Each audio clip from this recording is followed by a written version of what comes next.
Today in our final touch, so we told you earlier this week that we have a new home for a few weeks as we do a little remodeling in our studio. That's right. In fact, our new set that served us so well for 17 years is no more. Here's what it looked like today when we all grabbed. You acting like you're doing something. No, it was fun. Yeah, actually, do you know people pay a lot of money to go to places like this and just like work out their stress? Look at Charlotte. She was actually scaring me a little bit. That's my third tool. Fun. It was really fun. So long. Where's your proper eyewear and your helmets? Yes, I know. We didn't have enough to share. Look at everybody else watching us. There's Rose Schmidt too.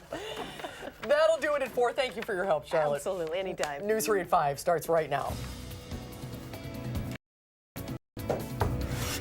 Right now at 5, a teenager is accused of sexually assaulting an 8-year-old child he was babysitting. What officers are saying about the suspect. The Janesville man accused of selling deadly drugs is now facing homicide charges. We'll have the latest from Rock County. Plus, what's next after the lame duck session? 2 UW professors weigh in. This is News 3 at 5.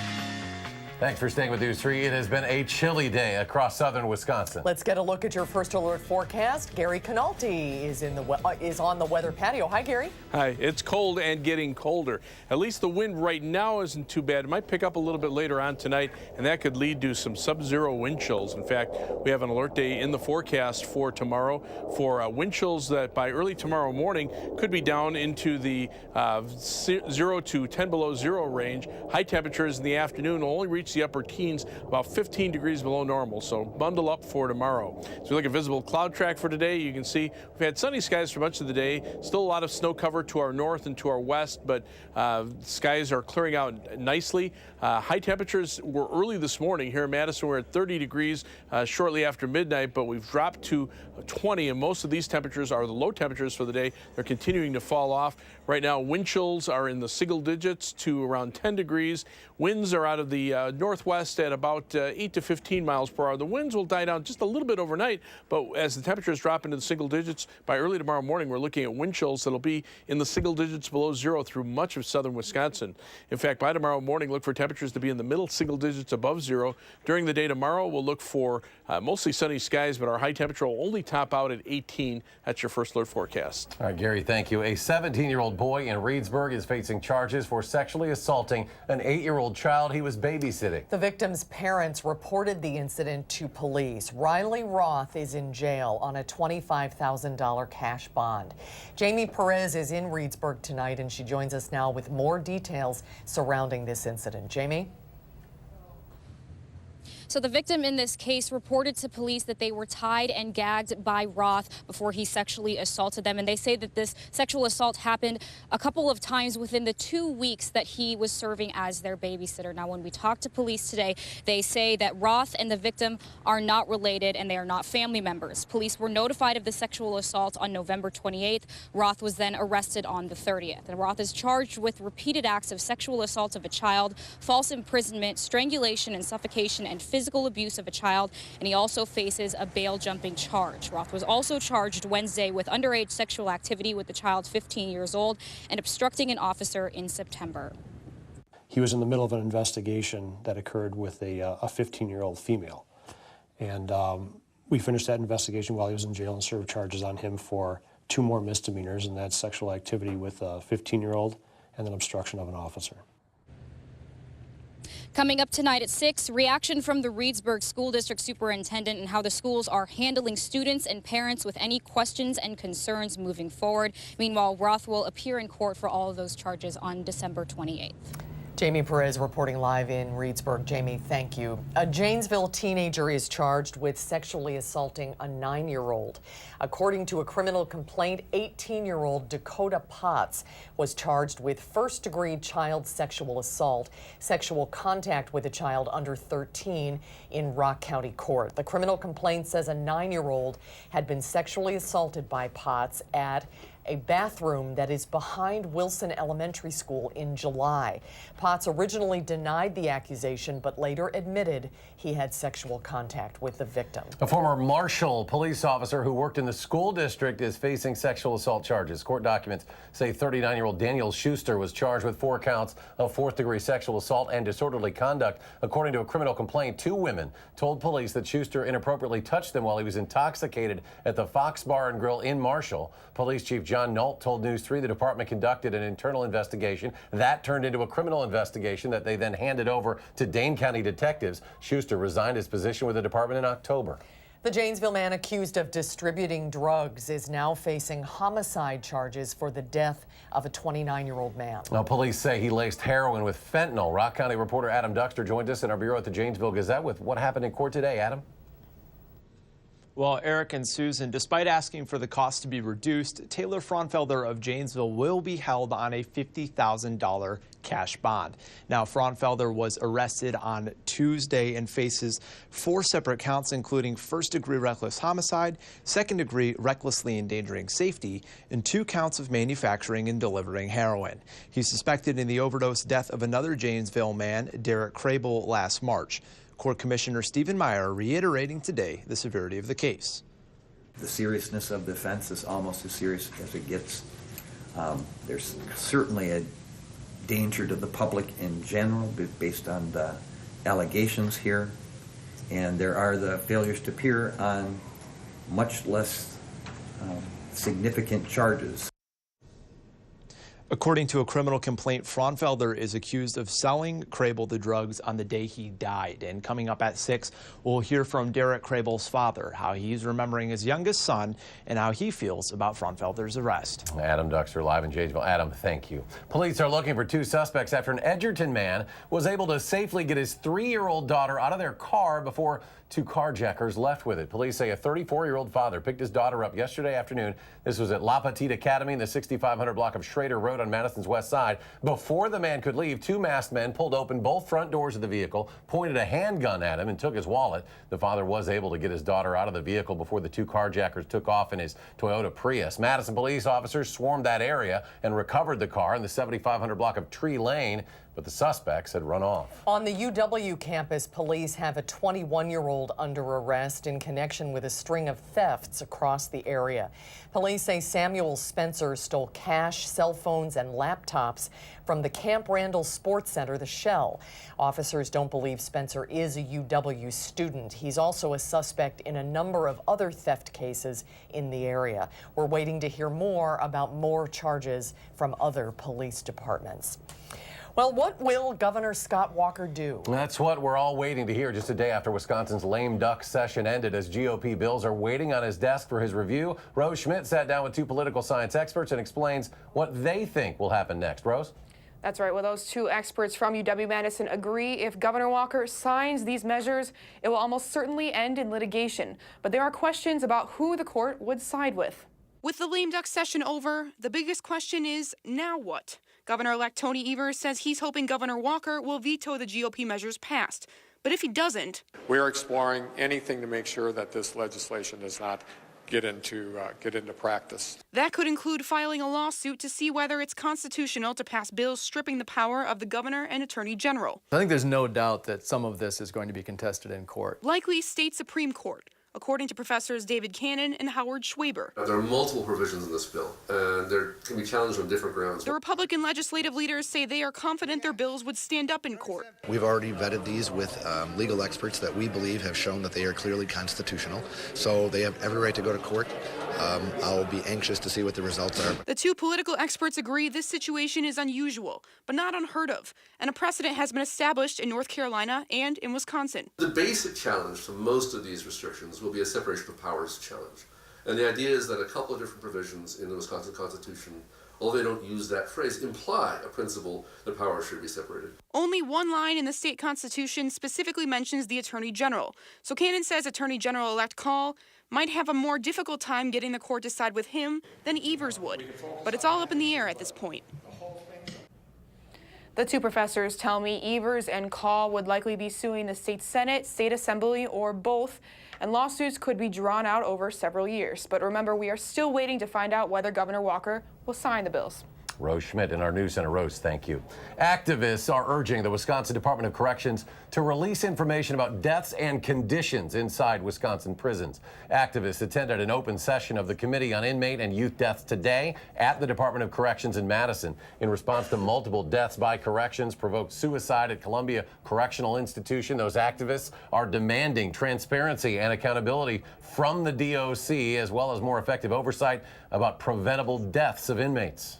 We're looking for what they've said about policy changes in the DOC and what the DOC has done as far as changing policies. We don't need to know the specifics of any situations.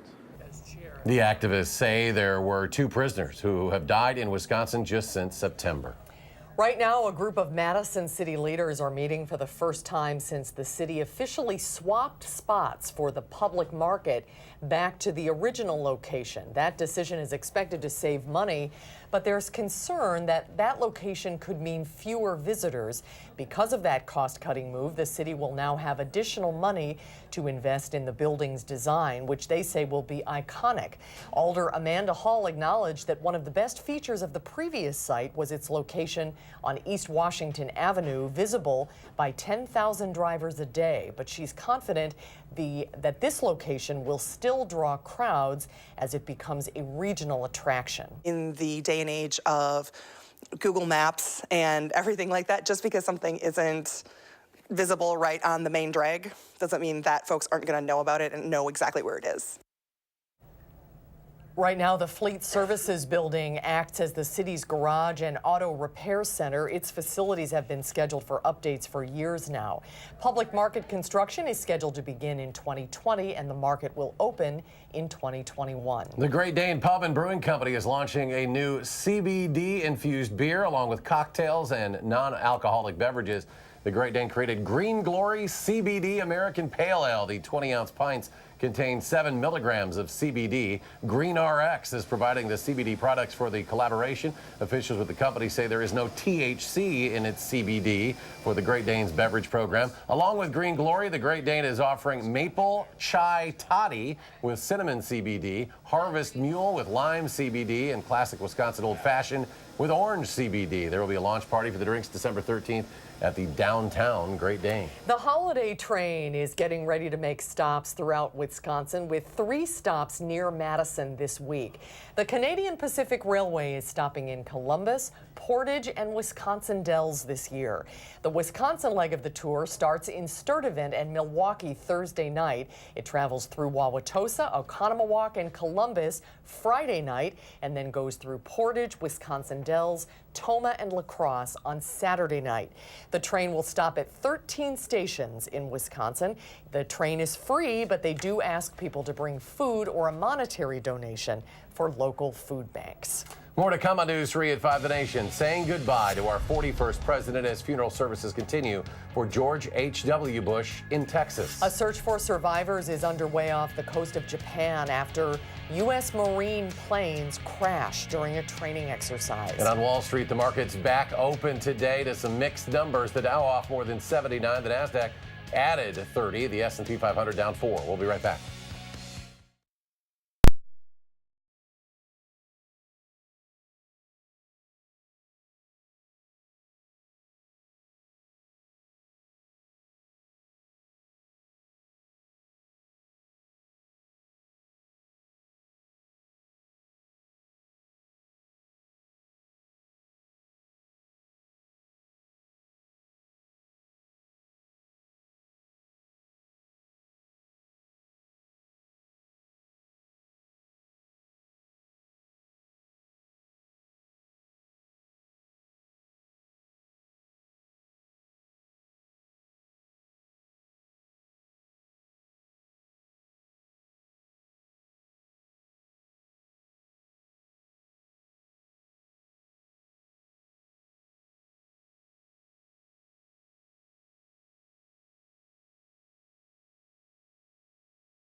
The public said a final goodbye to former President George H.W. Bush today. Tens of thousands of people lined the railroad tracks, cheering and waving American flags as the train carrying President George H.W. Bush's casket traveled through the Texas countryside. Members of the Bush family, including the 43rd President George W. Bush, were on board. The day began with an emotional service eulogizing the 41st president in Houston, a city that he and First Lady Barbara Bush adopted as their own. President Bush's longtime friend, former Secretary of State James Baker, was moved to tears. Our glory, George, was to have had you as our president and as such a friend. President Bush is being laid to rest at his presidential library on the grounds of Texas A&M University.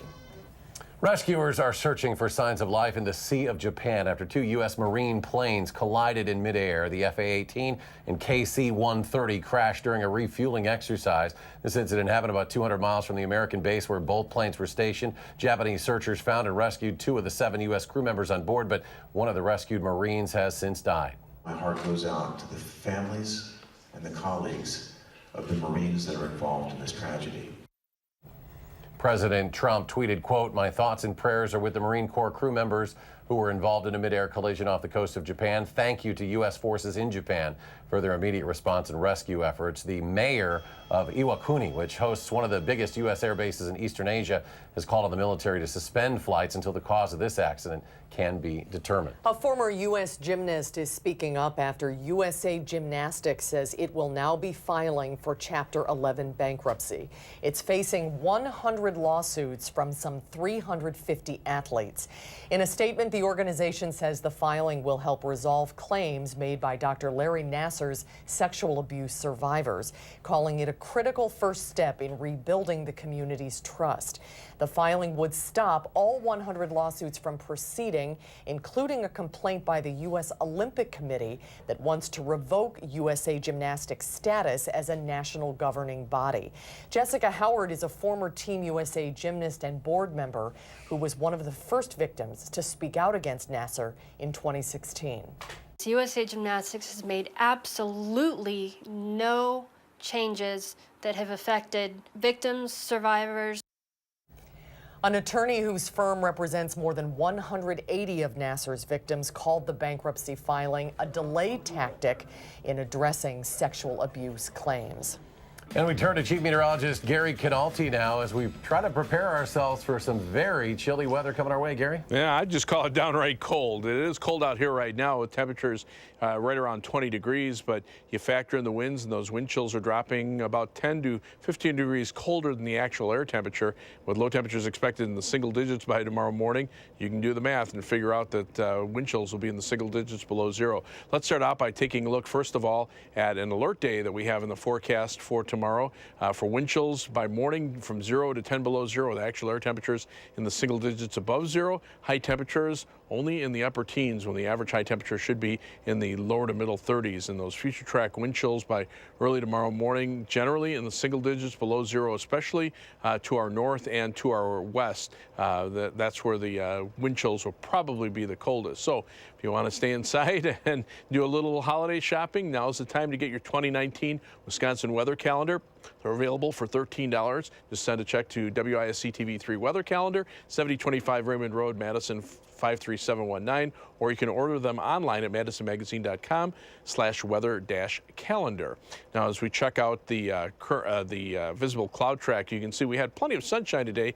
You can very clearly see the snow cover on the ground to our north and to our west. That's the white that doesn't move. But on Doppler track, things are pretty quiet. It looks like there's some snow up toward the La Crosse area. Really, that's just some moisture aloft that's being detected. High temperatures over the next 7 days below normal, well below normal for tomorrow and below normal through the weekend with highs mid to upper 20s. But as we head into the early part of next week, those temperatures should rebound back into the lower to middle 30s. The 8 to 14-day temperature outlook just updated a little while ago for December 12th through the 14th through the 20th, still calling for above normal temperatures through much of the country, with the highest chances of that happening still in the northern part of the United States, including Wisconsin. Precipitation Precipitation expected to be above normal over the eastern third of the nation, about a 40% chance of above normal precipitation here. Live view from the Edgewater Skycam in downtown Madison. You can see patches of clear skies in between the clouds. Our low temperature or high temperature of 30 degrees is early this morning. Low temperature of 19 is where we were last hour. We're 20 right now. Winds out of the north-northwest at 9 miles per hour. Our wind chill is at 9 degrees. Current temperatures around 20 here in Madison, but to the northwest, temperatures have already dropped into the teens. Wind chills down to 0 or below 0 across northern Minnesota and North Dakota. And that cold air is spreading in our direction, although the winds probably won't be quite as strong later on tonight. On Weather Track, the satellite having a hard time trying to picture where the clouds are, because at night it measures the clouds by where the heat is, and the temperatures are just so cold it kind of looks like old cloud tops. But you can see that we have a northwesterly wind flow aloft that just continues to feed down cold air from Canada right into our part of the Midwest. High pressure is located just to our west. Northwesterly winds on the front side of that high, bringing our temperature or cold weather in. Look at International Falls, Minnesota. That's the actual air temperature right now. They're at 1 degree below 0. So that just tells you the cold air that's upstream for us. 6 for the overnight low temperature. Skies turn mostly clear overnight. Wind chill by morning, 0 to 10 below 0. Tomorrow, sunny, quite cold. High temperature only around 18 degrees, about 15 degrees below average. On Future Track, you can see those skies clearing out overnight and those temperatures dropping into the single digits. For tomorrow, plenty of sunshine, but it's not going to help temperatures much. Highs only in the upper teens. Tomorrow night, look for skies to be clear to partly cloudy. Low temperatures will be around 10. And on Saturday, high temperatures should be in the middle 20s, and it looks like we'll see temperatures in the mid to upper 20s for Sunday and Monday as well. Tuesday, lower 30s, so plenty of sunshine in there. Middle of next week, weather system could bring us a rain or snow shower chance late Wednesday. A couple of flurries Wednesday night and Thursday. No major storm systems, though, for the next week and a half, and those high temperatures a little closer to average as we head into next week. First alert traffic tonight. Well, we've got some delays on the Beltline. Traffic moving pretty slowly in both directions at Park Street, according to the DOT cameras, and you can see a lot of red there. Also, some delays around Whitney Way as there was a disabled vehicle on the northbound side there, and also some delays heading out of Middleton, heading northbound on the Beltline on US 12. Right now, almost 25 minutes from University Avenue to the interstate, 20 minutes going back in the westbound direction. If you're heading out of Madison, quick 26 minutes to Janesville on I-3990, and only 17 minutes to Sauk City and Sun Prairie, heading out on US 12 and US 151 respectively. That's your first alert traffic. All right, thanks, Gary. Ahead at 5, a new study shows the world is releasing more greenhouse gases than ever before. That story when we return.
A new study shows global emissions of carbon dioxide have reached a record high. Countries are releasing more greenhouse gases than ever before. CBS's Tina Kraus reports from London. Scientists say more than 37 billion tons of planet-warming emissions have been released into the atmosphere this year. Almost all countries are contributing to this around the world. The stark findings come as leaders from nearly 200 nations meet in Poland to decide how to meet the goals of the 2015 Paris Climate Agreement, aimed at stopping flooding, heat waves, and rising sea levels. We're seeing climate change unfolding. We're seeing actually predictions that have been made some decades ago turning into reality. China produces 27% of the world's global emissions, which are expected to rise 4.7% this year. The U.S. is the world's second worst polluter, accounting for 15% of global emissions. The European Union and India round out the top four. Experts say a booming global market for cars has helped drive CO2 emissions to an all-time high, and that renewed coal use is adding to the problem. Climate campaigners say the emissions trend can still be turned around by 2020, but only if substantial cuts are made. Tina Kraus, CBS News. This is the third major report to raise the alarm about global warming. The UN Secretary General says the world is in deep trouble with climate change. And stay with us. We'll have another check of your forecast in just a moment.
Here comes the big chill. Yeah, temperatures are well below normal for tomorrow. Right now we're at 20 degrees in Madison, but already in the teens just to our north and to our west. Wind chills continue to drop. They're in the single digits right now. Tomorrow they'll be in the single digits below zero. That's why I have an alert day. 18 for high tomorrow, and then temperatures slowly rebound back into the 30s by next week. Maybe a rain or snow chance late Wednesday and a few flurries Wednesday night and Thursday. All right, more updates in 30 minutes on News 3 at 6. Stay tuned for the CBS Evening News.